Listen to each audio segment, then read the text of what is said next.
Ministère de la vérité restauratrice Mivresse avec Dr Gaoudé, tu connaîtras la vérité et la vérité t'affranchira.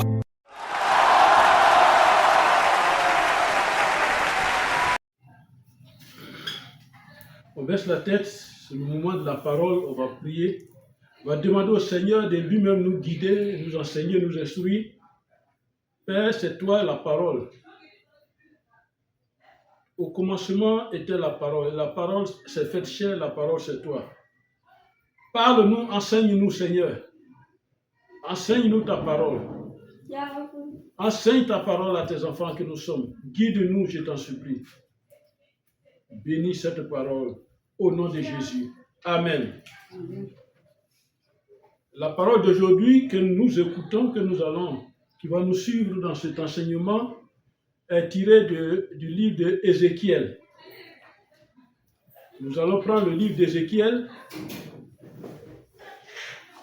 Ézéchiel chapitre 37, versets 1 à 6. On écoute la parole de Dieu. Et la parole dit, Ézéchiel 37, verset 1 à 6. Il dit, la main de l'Éternel fut sur moi, et l'Éternel me transporta en esprit, et me déposa dans le milieu d'une vallée remplie d'ossements. Il me fit passer auprès d'eux, tout autour, et voici, ils étaient fort nombreux à la surface de la vallée, et ils étaient complètement secs. Il me dit, au verset 3, il me dit, fils de l'homme, ces eaux pourront-ils revivre? Je répondis, Seigneur éternel, tu le sais. Au verset 4, il me dit, prophétise sur ces eaux et dis-leur aux semences desséchées, écoutez la parole de l'Éternel. Ainsi parle l'Éternel. Ainsi parle le Seigneur l'Éternel à ces eaux. Voici, je vais faire entrer en vous un esprit et vous vivrez. Verset 6, qui est le dernier verset. Je vous donnerai des nerfs. Je ferai croître sur vous de la chair. Je vous couvrirai de peau.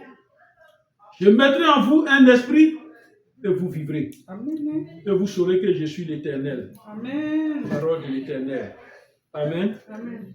Voilà, toi qui suis la vidéo, la parole d'aujourd'hui est tirée du livre d'Ézéchiel, le prophète Ézéchiel, à son chapitre 37, verset 1 au verset 6. On pouvait lire tous les chapitres, mais le Seigneur nous a guidés dans ces 6 versets. Sinon, le chapitre finit jusqu'au verset 27. Mais dans les 6 versets, le Seigneur veut nous enseigner quelque chose. Du verset 1 au verset 6. Amen. Amen. Alors, ces versets sont tirés donc d'Ézéchiel, du livre d'Ézéchiel. Ézéchiel 37. Qui a pour titre, quand on regarde le titre même, c'est Vision des ossements. Mais ce n'est pas ça qui est le thème. Vous remarquerez qu'au verset 1, le Seigneur va dire quelque chose. Il dit, la main de l'Éternel fut sur moi. C'est Ézéchiel qui parle. On peut revenir dessus, si quelqu'un a déjà Ézéchiel 37. La main de l'Éternel fut sur moi. La main de l'Éternel fut sur moi. Et l'Éternel me transporta en esprit. Oui, un instant. La main de l'Éternel fut sur moi. Et c'est important dans la vie que la main de l'Éternel nous guide. Amen. Amen. Alors Ézéchiel dit, la main, ce que je veux faire, ce que je vais vous dire, le miracle qui va se passer là, c'est la main de l'Éternel qui est sur moi. Amen. Amen. Et l'Éternel, il dit encore, l'Éternel l'a transporté. L'Éternel a transporté le prophète dans une vallée qu'on appelle vallée des ossements. Quand il dit il a transporté, il n'y avait pas de voiture. Il n'avait même pas de cheval. Il n'avait rien.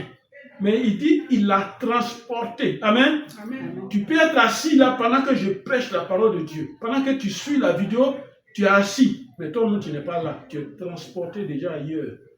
Amen. Amen. Tu peux être là, toute ta tête, ta pensée, ton esprit est de l'autre côté là-bas. Tu n'es même pas présent. C'est ça qu'ils appellent transporter. On en parlera dans un autre enseignement sur le transport spirituel. C'est-à-dire, tu es assis là, on peut transporter ton âme, envoyer quelque part comme on veut, si tu n'as pas Jésus. Amen.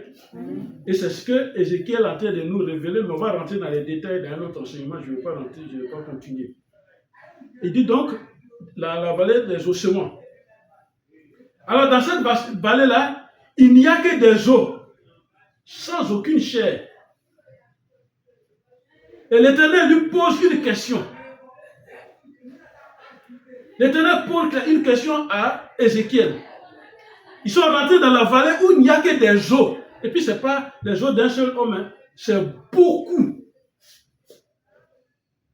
Et puis, il lui pose une question. Et je veux que tu retiennes cette question. Il demande à Ézéchiel, ces os pourront-ils revivre? Au moins si c'était des gens malades, c'est-à-dire le corps, comme tu vois, tu me vois là, bien, il n'y a pas ça, il n'y a rien, c'est bien en forme, et puis qui sont couchés mais qui sont morts. Là au moins on peut dire, cette question-là Dieu pose, je vais tenter de prier. Mais il n'y a même rien, ce sont les os seulement qui sont là. On ne sait même pas si c'est femmes, si c'est garçons, on ne sait même pas, mais il y a les os seulement. Et les os là sont devenus blancs, c'est-à-dire, si tu touches même, c'est comme la craie. Voilà, ça reste sur ta main comme ça. Et ils sont beaucoup. Et c'est là Dieu a envoyé Ézéchiel pour dire, regarde, il regarde, il n'y a même pas des herbes, hein, c'est un désert. Et puis les os là sont nombreux, beaucoup comme ça. Et puis il pose la question, ces os pourront-ils revivre? Pourquoi je dis de retenir cette phrase? Parce que c'est une phrase qui déclenche la foi. Amen. Amen. Ces os pourront-ils revivre? Et qu'est-ce que le prophète a dit? Il dit, Éternel. Amen. Amen. Amen.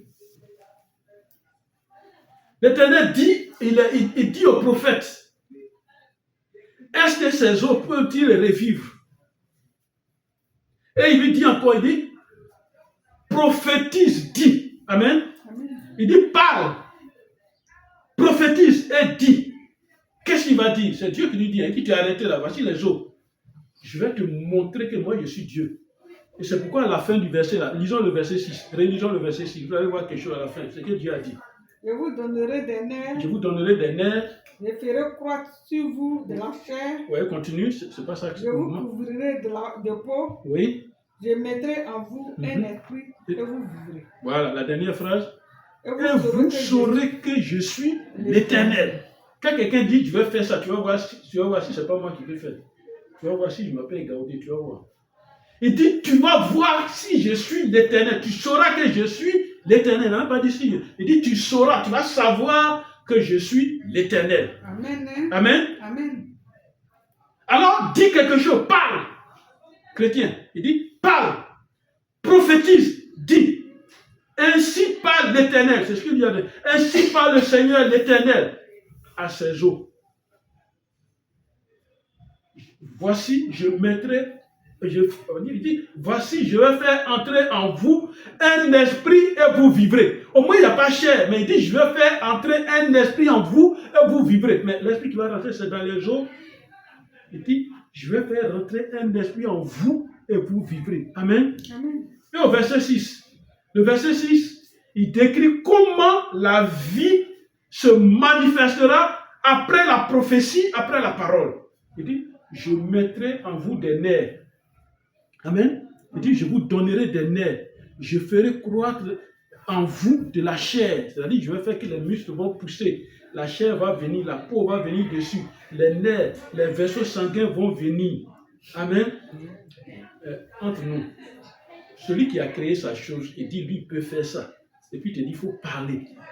Est-ce qu'il y a des questions à se poser encore à ce niveau? Il n'y a pas de questions à se poser. Amen. Il dit, et vous saurez que je suis l'Éternel.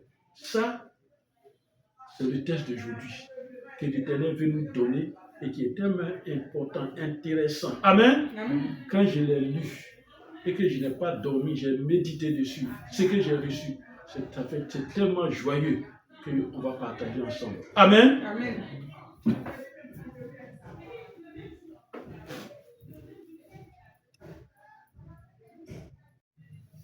Amen. Alors le thème d'aujourd'hui, c'est l'esprit de vie. Aujourd'hui, on va parler de l'esprit de vie. Qu'est-ce qui est mort dans ta vie, toi qui suis la vidéo? Qu'est-ce qui est mort dans ta vie? Il n'y a pas que quelque chose, un chien, bien un animal, un homme qui est mort, on a vu son corps couché et puis on l'envoie au cimetière. Il n'y a pas que ça qu'on appelle la mort. Qu'est-ce qui est mort dans ta vie? Quel esprit est en toi? Comment vont tes affaires ou tes activités? C'est mort ou bien ça vit? Est-ce que ça marche? Comment va ta maison? Comment est ta vie spirituelle? Tu te dis chrétien, tu es chrétien. Comment est ta vie chrétienne? Morte? Ou bien ta vie chrétienne vit? Vous savez, ce n'est pas le fait d'aller à l'église qui dit qu'on est avec Jésus. Amen. Nous allons tous dans les églises et nous ignorons qu'il n'y a pas de vie en nous. Aujourd'hui, les gens sont en train de... On danse. On va trouver même dans chaque église, généralement, il y a toujours le plus grand danseur, le seul. Voilà, quand on dit louange, on a remarqué. Il y a toujours un jeune qui fait des mouvements, qui danse fort. On va chanter, on va danser. On va écouter des paroles. Mais est-ce qu'il y a la vie en toi? Deux esprits sont à l'œuvre. L'esprit de vie et l'esprit de mort. Et c'est pourquoi quand le Seigneur a demandé à Ézéchiel d'aller dans la vallée de l'ombre de la mort, dans la vallée de la mort, il dit va là-bas, il est parti. Qu'est-ce qu'il a trouvé? Il a trouvé que l'esprit de mort a déjà travaillé. L'esprit de mort est déjà passé là. Et jusqu'à détruire toutes ces personnes et tout est devenu des os seulement. On ne voit même pas chair. Ézéchiel est parti là-bas avec la commission de l'esprit de vie. Amen. Amen. Et il dit, arrête-toi là, regarde. Il a regardé. Il dit, voici aujourd'hui devant toi, il y a l'esprit de vie qui est avec toi et l'esprit de mort est à terre. Aujourd'hui, tu recevras un esprit. Toi qui m'écoutes. C'est l'esprit de vie. Amen. Le texte du jour nous dit, je mettrai en vous un esprit et vous vivrez. Esprit de vie. Amen. Je mettrai en vous un esprit et vous vivrez. C'est comme si tu trouves un arbre qui est là, il est sec. Il est déjà gâté. Et puis tu attends une voix qui dit, il faut parler à l'arbre, il faut dire, je vais mettre un esprit à toi, tu vas vivre. Il va te poser la question, est-ce que l'arbre là, si il te dit de dire que l'arbre qui est sec là, ça va devenir nouveau, est-ce que tu peux le faire? Tu vas dire, hey, il est déjà sec, hein? Ça c'est difficile. Voilà, c'est là où on se trouve. Est-ce que ton enfant qui est malade devant toi, qui est couché là, est-ce qu'ils peuvent revivre? On n'a pas encore fini les analyses, la radio n'est pas encore terminée. Ce n'est pas ce que Dieu te demande. Amen. Amen. Amen. Amen. Ce n'est pas ce que Dieu te demande. Dieu dit à Marie, il envoie l'ange, dit à Marie, tu seras enceinte. Elle dit, comment cela se fera-t-il? C'est pas, il n'a pas demandé discours. L'esprit de vie, je mettrai en vous un esprit et vous vivrez. Amen. Amen. Vous voyez, dans la vallée des ossements, il y avait beaucoup des eaux là, il y avait beaucoup. Ils étaient complètement secs. Amen. Connais-tu ce qu'on appelle la sécheresse spirituelle? Quand tu es dans le désert, il n'y a pas l'eau. Il y a le soleil qui te frappe. Le sable même, il est chaud. Il brûle. Mais il y a des insectes là, quand les insectes, comme les gens Maguia, quand ils sont là, ils mettent un pied en l'air, puis une patte en l'air, les trois pattes là sont là. Ils changent encore. C'est comme ça qu'il fait. Parce que ça brûle, ça le brûle. La sécheresse spirituelle dans la vie d'un homme est mauvaise. C'est-à-dire, tu vis une situation compliquée que tu ne comprends pas. Dieu ne répond pas. Satan ne répond même pas. Aucun ami ne vient à ton secours. Et tu es dans cette situation. C'est la sécheresse. Tout est sec dans ta vie. Et pourtant tu vis. Tu n'es pas mort, mais tout est sec. C'est ça la mort spirituelle, ça. Ton corps est sans vie. Mais tu vas dire, mais on me voit. C'est vrai, tu marches, tu fais tout, mais il n'y a pas de vie. Tes finances, c'est-à-dire ton argent est sans vie. Pendant que tes amis prennent 500 francs, mais quelque part ça produit tout de suite. Pourtant tu mets là, au contraire, on te poursuit, on dit tu dois. Tes finances sont sans vie. Ta maison est sans vie. Dedans, il n'y a qu'une maladie. L'autre maladie quitte, l'autre maladie vient. Pendant que tu payes, tu résous une maladie, on envoie un malade du village. Toujours chez toi, il y a maladie, il y a problème. Pendant que tu soignes une maladie, voilà ceux d'ici qui veulent couper l'eau. Pendant que tu payes l'eau, voilà c'est eux qui veulent couper le courant. Tout ça, ça vient sur toi. Toi seul, ça vient. Ça, ce sont les choses de la vie. Maison sans vie. Il faut dire, ma maison aura la vie du Saint-Esprit. Au nom de Jésus. Amen. Je mets l'esprit de vie dans ma maison au nom de Jésus. Amen. Tes activités sont sans vie. Amen. Ta vie chrétienne, la même, ta chrétienté est sans vie. Pourquoi? Il y en a qui croient que c'est tout le monde qui va lui dire que Jésus accepte. Hein? Non. Quand Jésus dit je suis à la porte, je tape là, ce n'est pas ta porte qui est à la maison seulement. Les gens sont en train de faire tous les bruits dans l'église, et puis Jésus tape, il dit je suis à la porte, je vais rentrer. Parce que ce que vous faites dedans n'est pas conforme à ce que moi j'ai dit, ce que moi j'ai vécu sur la terre, ce n'est pas ça. Est-ce que je peux entrer? Et puis on le bouscule, on dit oh, quitte là, on va passer. Nous sommes venus Jésus. Écoute cette parole. Dans Genèse 2, verset 7, il dit l'Éternel Dieu forma l'homme de la poussière de la terre et souffla dans ses narines un souffle de vie et l'homme devint un être vivant. Amen. Amen. Amen. Ça renferme beaucoup de grands secrets spirituels. Amen. On dit l'Éternel forma l'homme de la poussière de la terre, c'est-à-dire l'homme est terre. Il y a quelque chose qu'on appelle l'appel à la terre.